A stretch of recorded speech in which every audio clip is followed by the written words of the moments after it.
Assalamualaikum warahmatullahi wabarakatuh. Perkenalkan, nama saya Rizky dari kelas TIE.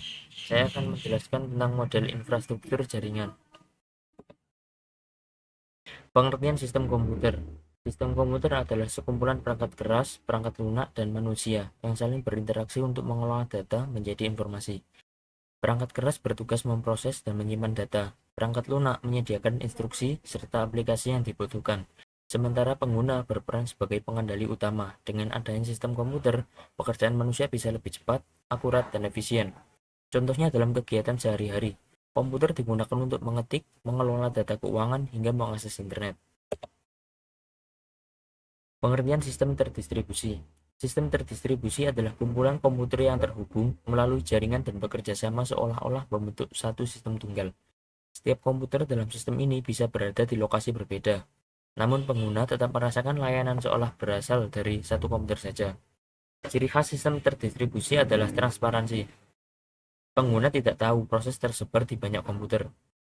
Yang kedua, skalabilitas, mudah dikembangkan, dan ketersediaan tinggi. Jika satu komputer gagal, yang lain bisa menggantikan. Contoh penerapan sistem terdistribusi. Kehidupan modern banyak bergantung pada sistem terdistribusi, contohnya layanan cloud computing seperti Google Drive, memungkinkan penyimpanan data secara online, lalu ada internet banking yang menghubungkan banyak server untuk melayani transaksi real-time, aplikasi ojek online seperti Gojek dan Grab juga, menggunakan sistem terdistribusi di mana server dikelola di banyak lokasi agar tetap responsif. E-commerce seperti Tokped dan Shopee pun memakai sistem ini untuk menangani jutaan pengguna secara bersamaan. Pembagian jaringan berdasarkan cakupan. Jaringan komputer dibagi menurut luas cakupannya. Yang pertama ada LAN, Local Area Network. Jaringan lingkup kecil biasanya dalam gedung sekolah atau kantor. Biayanya murah dan kecepatannya tinggi. MAN, Metropolitan Area Network. Jaringan lingkup kota, misalnya menghubungkan kantor cabang dalam satu kota besar. Yang terakhir WAN, Wide Area Network. Jaringan lingkup negara hingga antar benua. Contoh paling nyata adalah internet. Perkembangan jaringan berdasarkan akses. Ada dua jenis jaringan jika dilihat dari aksesnya. Yang pertama, private network, yaitu jaringan tertutup yang hanya bisa diakses satu pihak atau pihak tertentu, misalnya jaringan perusahaan atau jaringan militer. Yang kedua, public network, yaitu jaringan terbuka yang biasa diakses semua orang, contohnya internet. Pembagian jaringan berdasarkan cara membangun. Jaringan biasa dibangun dengan dua cara. Yang pertama, wired network berkabel, menggunakan media kabel seperti UTP, koaksial, atau fiber optik. Keunggulannya lebih stabil, tetapi butuh biaya dan pemasangan lebih rumit. Yang kedua, wireless network, menggunakan sinyal radio seperti Wi-Fi, Bluetooth, atau satelit. Lebih fleksibel, tetapi bisa berpengaruh gangguan gelombang. Topologi jaringan. Topologi adalah pola atau cara menghubungkan komputer dalam suatu jaringan. Pemilihan topologi mempengaruhi biaya, kecepatan, dan keandalan jaringan.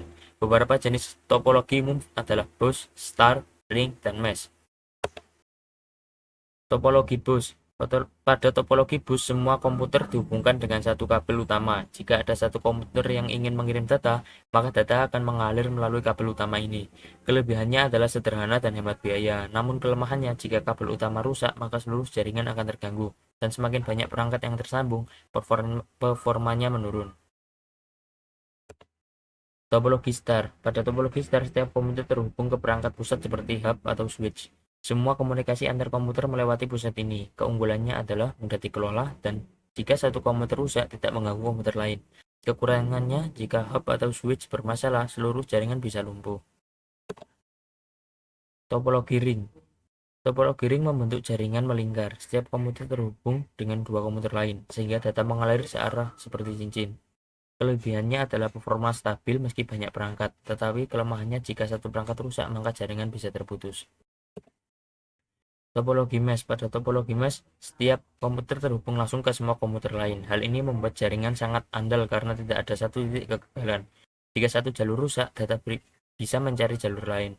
Namun kekurangannya adalah biaya mahal dan pemasangan rumit karena membutuhkan banyak kabel. Pembagian jaringan berdasarkan penggunaan kabel. Jenis kabel yang digunakan dalam jaringan antara lain UTP.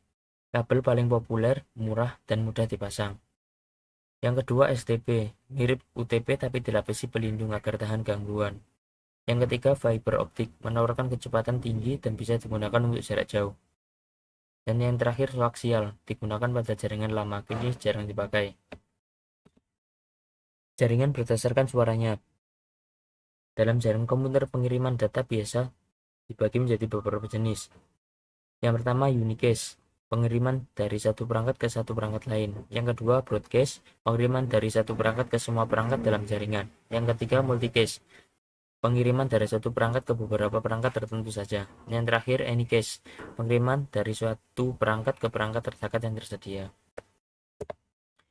Model jaringan saat ini, model jaringan yang umum digunakan saat ini antara lain yang pertama client server, model di mana server bertugas menyediakan layanan sementara klien mengakses layanan tersebut.